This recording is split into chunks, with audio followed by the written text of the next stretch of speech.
Hey everyone, this is Maine Manalansan Veneracion, an all-around creative. And Kevin Veneracion, a mental health professional.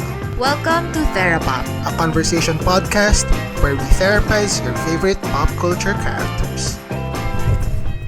Okay, welcome to episode 2 of the Popoy and Basha series. If you missed episode 1, you need to listen to that kasi in that episode, we basically discussed our theories on why Popoy is Popoy like is that. the way he is to start a relationship. Yeah. And Kevin discussed 2 theories, the attachment theory and Eric Erickson's Psychosocial development. So, I think it's worth listening to kasi you get an understanding talaga of like why some people are like that. If you can relate to Popoy and Basha's situation. AKA clingy, controlling sa relationships. Yes, exactly. Okay. So for this episode, we are actually starting with the breakup. So Kevin, how do you know if it's time to break up already with someone? I guess it's very situational, pero from a personal perspective, for me it's when kilala niyo talaga yung isa't isa, so you guys pretty much know each other, and you've given it enough time, and yet you still can't see lang talaga na you're gonna be with this person like 5 years from now, 10 years from now. But that's me, because I'm the kind of person na when I'm in long-term relationships, ang goal naman talaga is finding a partner for life. Mm-hmm. So, case of Popoy and Basha, 5 years into it, I think that's enough time for you to know the other person and to know if this is a person you wanna spend like hindi man forever but a pretty long time with. So yeah, that's it for me. What about you? For me, wala pa ako experience kasi nga ako yung binrikan, and that was like pretty early on in my life. So I think I can only speak when it comes to like dating, when it's time to end the pre-girlfriend boyfriend dating period, and if it's time to like, you know, explore other options, I guess. But basically, if you're just not vibing with the person, if the conversation is not smooth or hindi aligned yung values nyo, parang that's the time for me to, you know, call it off. And you pointed out something before na like maybe pre-boyfriend girlfriend, the decision is more about the present versus pag boyfriend girlfriend na kayo and you have plans on like starting a family, which is not something that everyone wants naman. Mm-hmm. So that's more of thinking towards the future already. I think a lot of people would say na when your values don't align, which I think is actually a good answer. Kasi values naman are those things that panghabang buhay siya magsa-stay with you. It's not like a fad or anything, but it's actually, diba, parang it's part of who you are as a person. Yeah. So kung yung values nyo as individuals hindi talaga nag-click, then I guess that's another way of knowing na okay, parang this relationship isn't gonna work. When, for example, for me, pag nag-decide ako na sige, let's break up kasi I can't see this version of you and this version of me, you know, being happy in the long term. It doesn't mean naman na like I'm closing the door to you as a person. Kasi may chance naman talaga na magbago ka in the future, who knows. But at least these versions of ourselves, it's not gonna work. So that's the way I look at it. Which I think is what happened with Popoy and Basha, diba? Na this version of you, Popoy, and this version of me, basically somebody who's still trying to find myself. Ikaw na very controlling and my temper. Yeah. This isn't gonna work. But it doesn't mean na in the future, when they find themselves, pag nagbago si Popoy, hindi sila magkakatuluyan, which is basically what the movie is. What happened? So it's basically one more chance in the future. It is called one more chance. We forgot about that part. Okay, so yun lang. It's not closing the doors permanently. But at least those versions of yourselves. Mm-hmm. For Basha naman, I'll read a quote na lang from the movie. So, this happened when Basha was like really thinking about breaking up na. Tapos, di ba they're part of a barkada? And the Dimples character said na for her daw, if kaya pang ayusin, I mean for Dimples, if kaya pang ayusin, pipilitin, but this is what both of you need. So just be strong. Magiging mahirap at masakit, pero hopefully all the pain will be worth it. So I think at this point, I mean, Basha already thought na hindi na kayang ayusin your relationship because she decided to break up versus like staying and fixing it. And she also followed it. I mean, it's a different scene, and she said na, I already gave you 5 years of my life, boy. It's about time you give me what I want. And then Popoy's like, but you're asking for too much. Ang inihingi mo, mawala ka sa buhay ko. If this is about me being too controlling or boring, alam mo naman na sinusubukan ko, diba? But Basha knows that they need a break, and Popoy's just still like, pero ikaw ang kailangan ko. So that circles back to our conversation in episode 1. Right? Where, I guess at that point, di pa talaga nila nakahanap yung sarili nila. Therefore, being Basha's boyfriend is still a very big part of Popoy's self-identity. So, Basha leaving literally felt like Popoy was losing a part of himself. Kaya ganun ka-intense, I guess, yung pag-cling niya na ikaw ang kailangan ko. So, again, psychosocial stages na Erikson, you need to establish first your sense of self-identity before, being in an intimate relationship. Yeah. I So, mean, if you're talking about healthy relationships, at least. Popoy, you don't need Basha, you need therapy. That's what you need. Di pa kasi nga uso, noong 2007, yung mental health. It's true though, in the Philippines. In the Philippines, it's true though. It's already existing. I've scanned all of the archives. You've been here for 50 years. Yeah, pero hindi pa siya patok sa mainstream. Yeah, I know. Yeah. Maybe in the Third Chance movie, the third I don't know the movie. title. Yeah. Wala bang third movie? It's just a sequel. Yung na? A Second Chance. Ay. Maybe the third movie will be called A Third Chance. In A Third Chance, Popoy explores therapy. Okay, so after the breakup, people cope in different ways. Popoy decided to become an internet icon and created a meme accidentally. Why is that meme so Why is that meme so sikat? Yung umiyak siya sa may wall. Naka-duck face siya while crying. Anyway, I think it's funny because it's John Lloyd. And then si Basha naman, nagpagupit si Te. Like, is this required? Post-breakup, you mean? Why do people do this?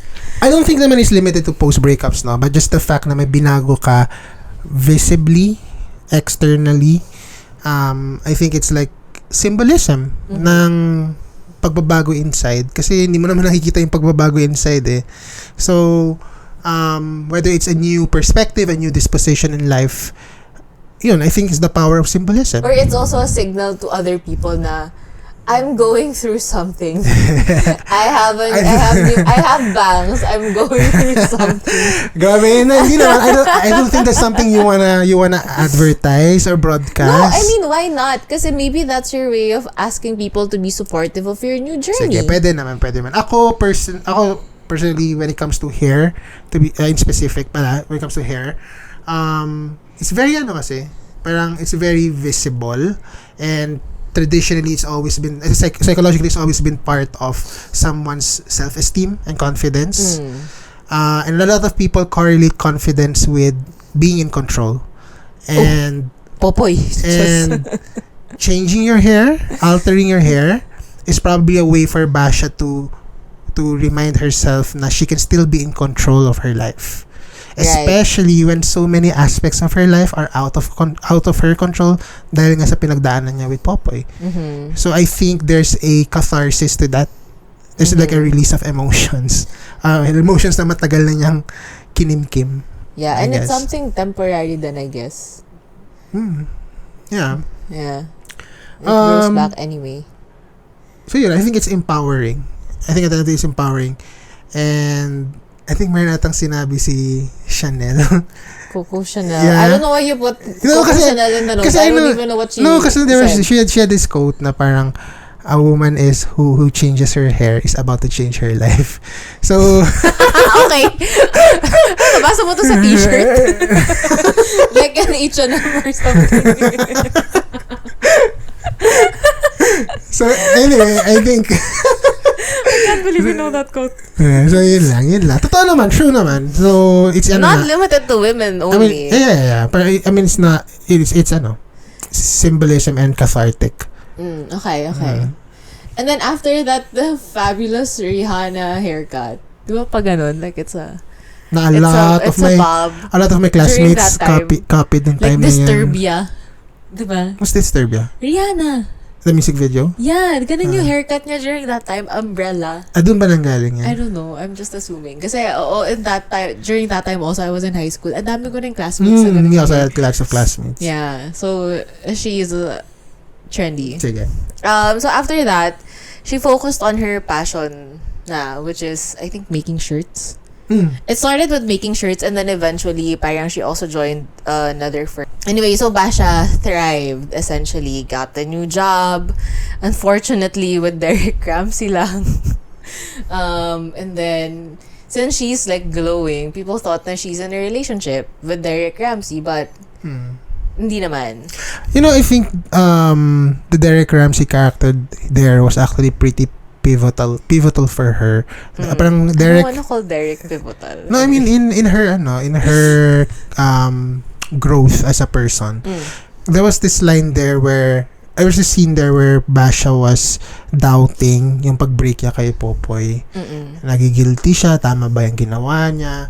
And actually Derek told her na parang alam mo, yung Basha na ikaw noon, you had to go through that to be the Basha that you are now. Or else, hindi rin sila magiging masaya ni Popoy. Yeah.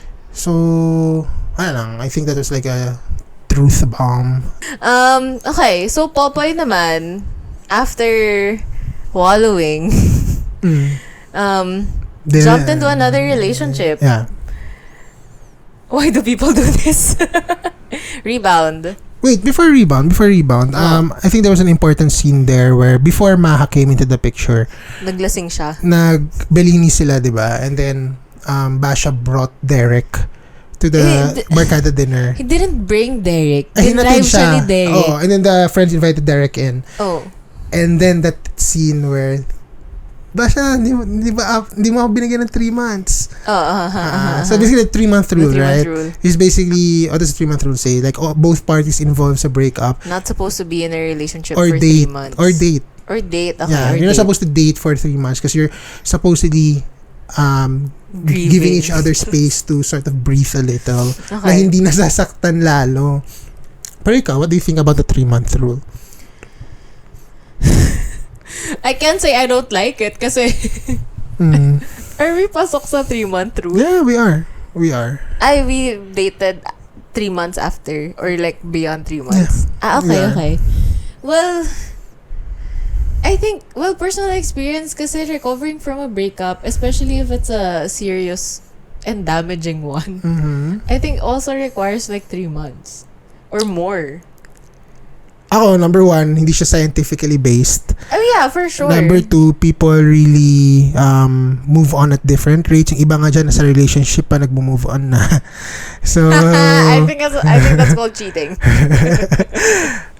pero number 3, ako, I do support it, not just because you're giving the other person proper respect, but more so because I think it's something you need to do for yourself. Yeah. You need to give yourself some time to be by yourself and figure out who am I ba without, a partner.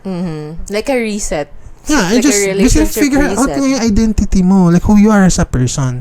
Kasi some people, they tend to, like, I guess in a way, hide themselves in relationships, which would lead us to rebound, no? Like, there are some people talaga na they can't exist na hindi sila boyfriend or girlfriend.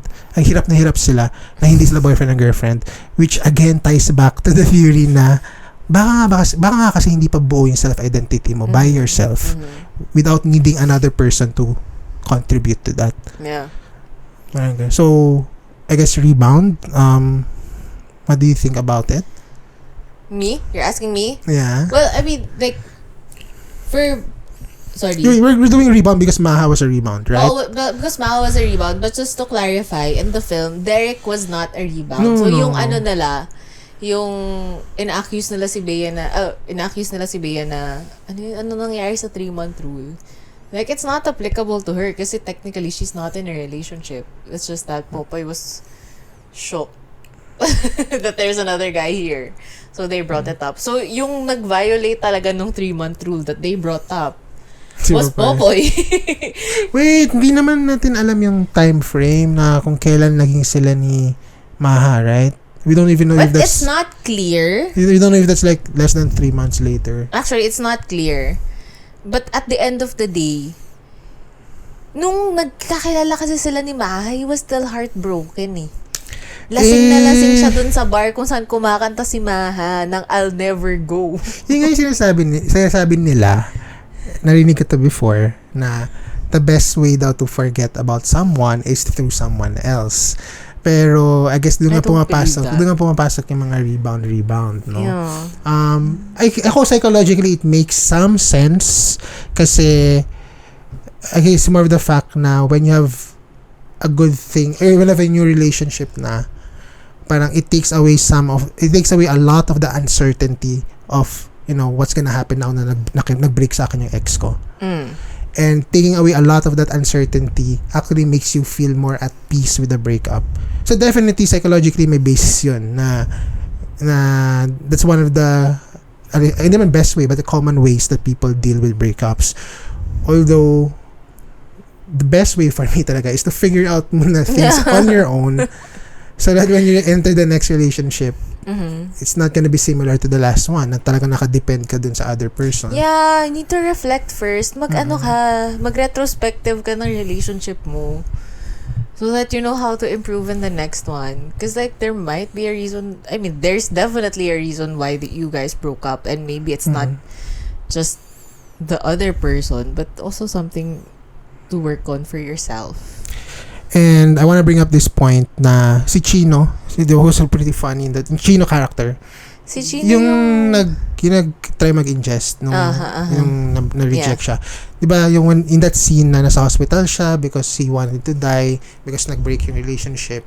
'Di ba sabi niya kay Popoy, si Popoy kailangan ko, si Popoy makaintindi sa akin. And then, Poy, tama ka, baka nga, sabi ni Poy pala sa kanya, Chino, baka kaya tayo iniiwan ng mga taong mahal natin ay dahil may bagong darating na mas okay, na mas mamahalin tayo, mas hindi ka sasaktan at papaasahin, at yung isang taong magtatama ng lahat ng mali sa buhay mo. Ako parang Popoy, you're still big words, Popoy. Di ba nakakilala sa Popoy, you're still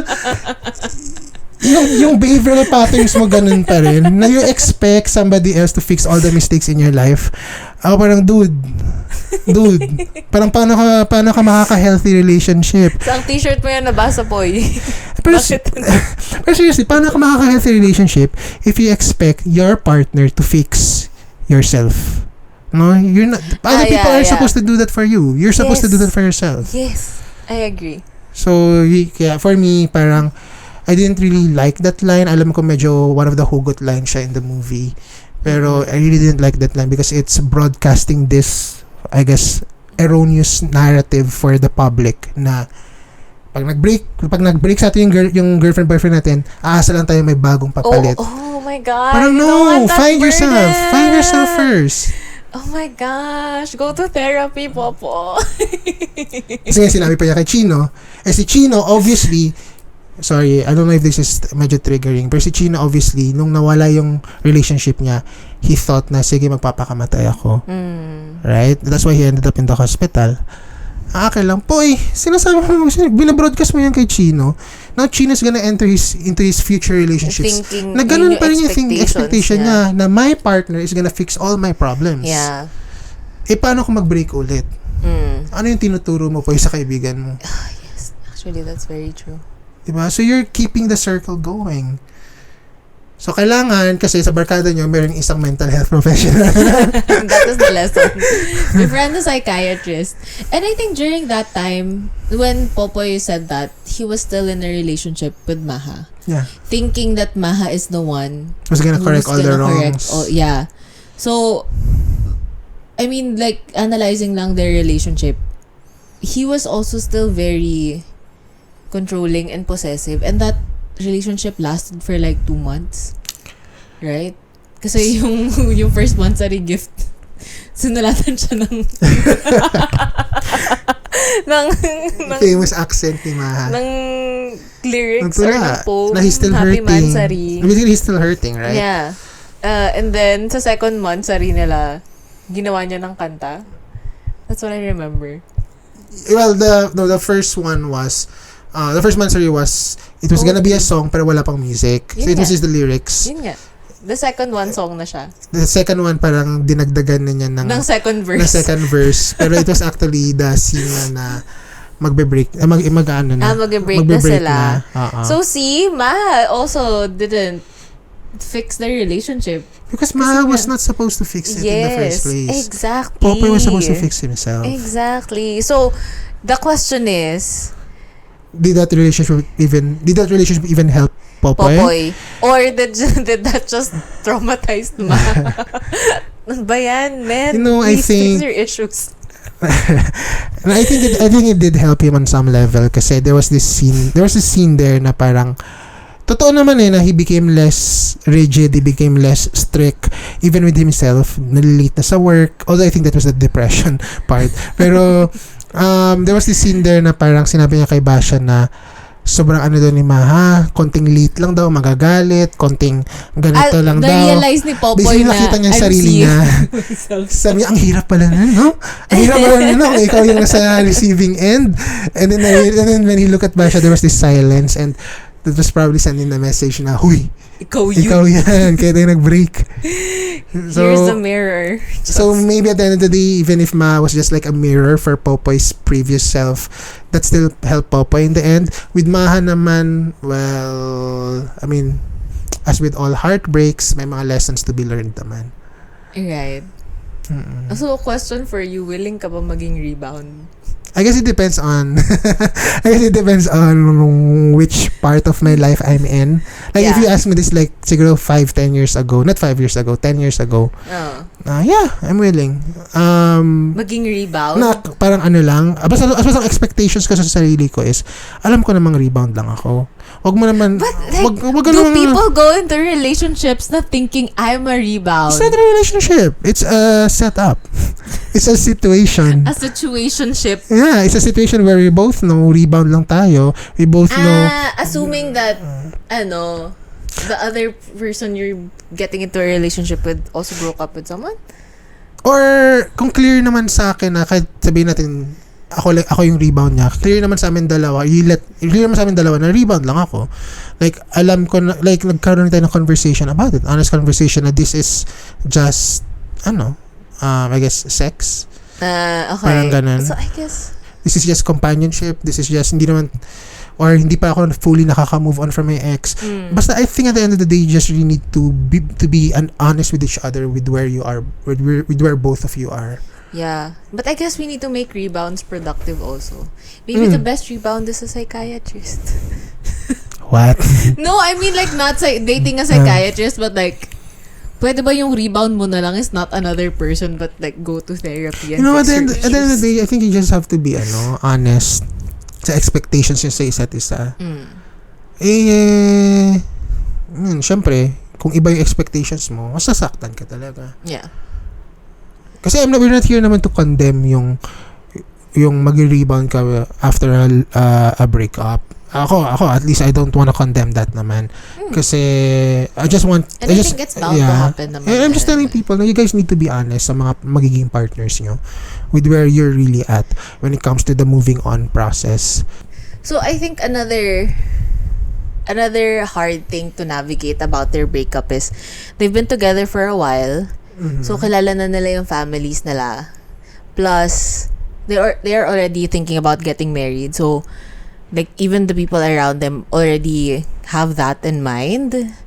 And magkabarkada pa sila. Mhm. So, actually, there was one scene na Popoy was asked to fix something Yung banyo, yung in Basha's house. sa bathroom. Tinawagan siya ng mom Yeah. ni Basha, knowing that break na sila. Mhm. And for me, parang, oh my God, that is so awkward. And yung thinking ko is, like, Bea's hurting, and for sure, she doesn't want to see Popoy around. So, why did the mom call Popoy to do it? Well, I think the surface answer there is parang umaasa pa ba yung family na magkabalikan sila. I think that's the obvious answer there. Ako personally, I think na it's because sa ganung katagal na relationship, 5 years, it's bound to happen na magkakaroon na rin ng relationship yung pamilya dun sa partner, dun sa boyfriend, for example, that is separate from your boyfriend-girlfriend relationship. Naging kaibigan sila, naging close sila. So just because nag-break kayo boyfriend-girlfriend, it doesn't mean nawawala yung relationship nila. For example, kung sanay sila, they lean on Popoy for practical help, andun pa rin yun. It's just a matter of the family having a conversation with Basha na parang okay ka ba kung from time to time dadaan si Popoy dito to help me with this thing. I think they had that conversation. Yun yung mali doon. Pero for me lang, I think in long-term relationships na nag-break, you can't take away the fact na naging part na rin ng buhay ng pamilya yung taong brinikan mo or nakipag-break sa'yo. So may separate relationship na doon. Yeah. Okay, I'm gonna get personal a little bit. It might get a little awkward. Pero parang this was something na hard for me to understand before. Na separate pala talaga yung relationship nung family and friends dun sa tao. Like for example, your ex versus who, like you. Yeah. And I think what helped was you explained it to me. Yeah. Tapos slowly ko na-realize na, yeah, correct naman. And what yung great thing was, you also set your own boundaries and you made sure na I was comfortable. Yeah. I remember early on sa relationship natin na parang my ex was gonna watch a concert with my siblings. Yeah. Yun, we had that talk. I knew you were uncomfortable, but I told you na, I explained to you na her relationship with my siblings, labas na ako dun. That's completely different from yung naging relationship namin, and what I can do at that point is, like you said, to set boundaries and limits when it comes to me. Yeah. For example, I had a ticket to that concert. Didn't go. I gave it away. I gave it to someone else kasi I didn't go, because going there, seeing my ex, I know that wasn't right for you. So yun lang. I think people just have to be mature about it na ganun talaga. I mean, yeah. And like, I think on my end naman, if you're in that same situation, don't think na just because they have a relationship with the ex, it doesn't mean that they don't like you. yeah. Kasi at the end of the day, yun nga, the family is, or friends, they're still separate people eh. It's not like you're in a relationship as a unit talaga. And yeah, I mean, you're like, magkaiba talaga siya. So I think parang it's just a reminder na even if it feels like it, not everything has something to do with you. yeah. So relationships exist outside of yung circle mo. Yeah, it's just really uncomfortable at first. Yeah, gets naman. So, I think that's natural naman. Gets naman. Kaya yun, as if you were like a decent partner, just make sure na comfortable yung new partner mo and you guys have an honest talk about it. Oh. So you're not sad that you missed your favorite artist, Ed Sheeran? Was it Ed Sheeran or Coldplay? Again, It was Ed two Sheeran. bands. It was Ed Sheeran. Two artists that It I was don't Ed care Sheeran. about. I've seen Coldplay. It was Ed Sheeran, yeah. Yeah. Okay. Well, I mean, okay lang. Iba na yung favorite artist ko ngayon. sino na? Sino man lagi ko pinapakinggan before? Well, one is He's trying to think of an Sufjan? artist. He's trying to think of an artist to prove that he has better taste No. now. Dude, the music I listen to now are si Sufjan Stevens. Oh, like upgrade from Ed Sheeran to Sufjan Stevens. Yeah, it's true though. Diba? Sufjan Stevens, Iron Wine. Oh. You made me listen to Bob Dylan. Oh, You made me listen to the Bonnaroo lineup right here. Newport Folk Festival. Fleetwood Mac. Oh. So those are the artists I like now. Oh, see, Yeah. never yun pupunta dito. Okay, sorry, moving on. I think the other important factor then is they're in a barkada, and I think a lot of people can relate to this na maraming magkakabarkada na sila rin yung magjojowa. Yeah, I mean, it makes sense. Kasi one of the best foundations for a relationship is a good friendship. Yes. Diba? So it makes sense. But like during the breakup, how do you think that affected the barkada in the movie? Definitely it's gonna get disrupted. It's so Definitely. gulo. So stressful. I think with enough time, makakabalik naman dun sa dati where everyone is friends. But in the immediate aftermath, mayroon talagang isang kailangan lumayo. Or else it's gonna get so awkward all the time.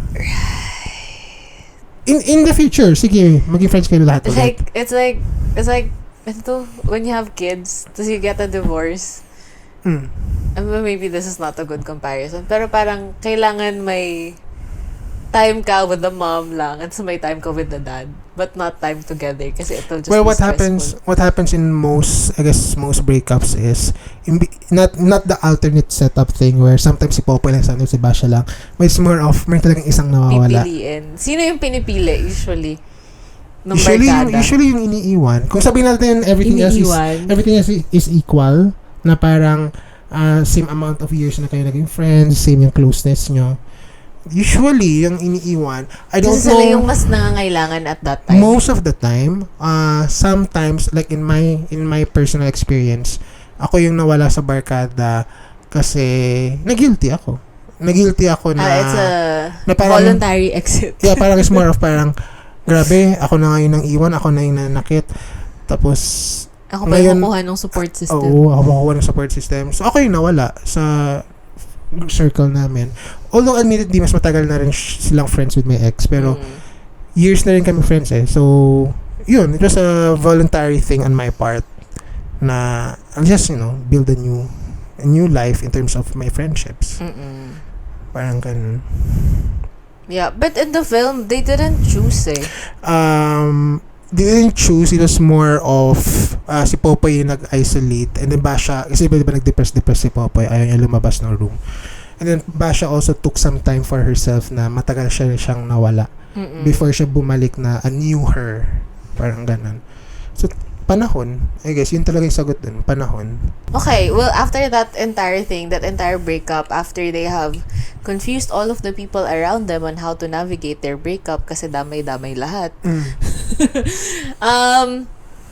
Eventually, parang na-realize ni Bea, parang she was ready na to go back to Popoy because Popoy suddenly became like his old self. That's what you told me eh. Na parang nakikita na ni Basha yung Popoy na she first fell in love with. Yeah, she first fell in love with. So now she wants to go back together. Get back together. I think party, yeah. Pero I think the more important thing there is Basha actually feels ready now to have that relationship with that Popoy. No? The Popoy who didn't change. Well, not all of it. No, not all of who Popoy was like strict, controlling. But at least, a light-hearted, happy Popoy. Now, she could envision herself with him because secure na siya sa sarili niya. Alam niya, no matter how Popoy acts, at least siya sa sarili niya. Alam niya identity niya. Pero it wasn't shown in the film though. I think we're just I think it was. I think the fact na nakabuild na siya ng own career niya. I think the fact na she was able to build new relationships for herself. Secure na siya sa she likes what she's doing. Those are all parts of discovering your identity. Okay. Occupation or job is actually a big part of finding one's identity there. Basically what you do in life. And when Basha was able to figure that out, napakalaki yung naging impact nun for her. Yeah. Now nabuo na siya. Now she can be in a healthy relationship. healthy. Mm. It's only healthy if two parties are healthy. Although, yun nga, si Popeye wasn't ready yet kasi he had that line kay Basha, di ba? She had me at my worst. You had me at my best, pero binaliwala mo lang lahat and you chose to break my heart. That was First of all, very unfair. First of all, best ba talaga yung binigay niya kay Basha? I don't agree. Well, in Popoy's head, in Popoy's mind, no, baka yung point niya dun is parang yung kami ni Maha, depressed ako noon, I was a shell of myself.